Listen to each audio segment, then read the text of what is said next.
ପ୍ରତିଦିନର ଚିନ୍ତା ଓ ପ୍ରାର୍ଥନା ସ୍ୱାମୀ ପରମାନନ୍ଦ। ଏପ୍ରିଲ 13 ଦିନଟିର ପ୍ରଧାନ ଚିନ୍ତା। ପ୍ରଜ୍ଞାର ଜନ୍ମସ୍ଥାନ ଅନ୍ତର ଗଭୀରରେ।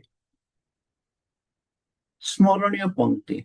ହୋଇଲା ଜନମ ତୁମର ଆତ୍ମାର ସ୍ୱରୂପରେ, ନୁହେଁ ତୁମେ ଚିନ୍ତା ବିରଚିତ, ସ୍ୱପ୍ନ ଜାଲ କଳ୍ପନା ଗଠିତ। ଭଗବତ ଅଗ୍ନି ସ୍ଫୁଲିଙ୍ଗ ତୁମେ, ଜନମ ରହସ୍ୟ ତୁମ ଅତଳ ଗଭୀର। ଦୃଷ୍ଟି ରୂପେ କର ତୁମେ ଦ୍ରଷ୍ଟାର ହୃଦୟରେ ପ୍ରବେଶ। କବିଙ୍କ ଅନ୍ତରେ ତୁମେ ପ୍ରେରଣାର ସୁଧାରସ ସମ, ଗାୟକର କଣ୍ଠେ ତୁମେ ଅମୃତ ସଙ୍ଗୀତ। ନୀତି ଉପଦେଶ। ପ୍ରଜ୍ଞାର ପୁଣ୍ୟ ଧାରାରେ ଆମର ସମଗ୍ର ସ୍ୱଭାବ ଧୌତ ବିଧୌତ ହୋଇବ, କିନ୍ତୁ ସେଇ ଧୀ ଶକ୍ତି ପ୍ରକୃତ ସତ୍ୟ ହୋଇଥିବା ଦରକାର।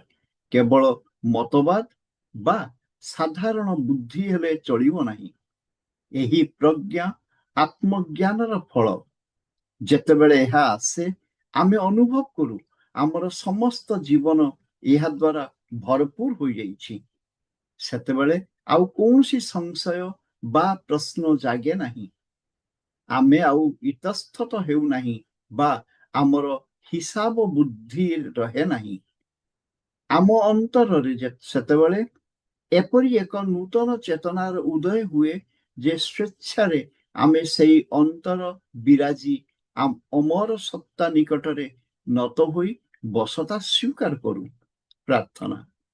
ହେ ପରମ ଦେବତା, ମୋର ଚିତ୍ତକୁ ଅସତ୍ୟର ପ୍ରଭାବରୁ ଉପରେ ତୋଳି ଧର ଏବଂ ମୋର ମନରେ ଯଥାର୍ଥ ଶାନ୍ତ ଭାବ ଆଣିଦିଅ।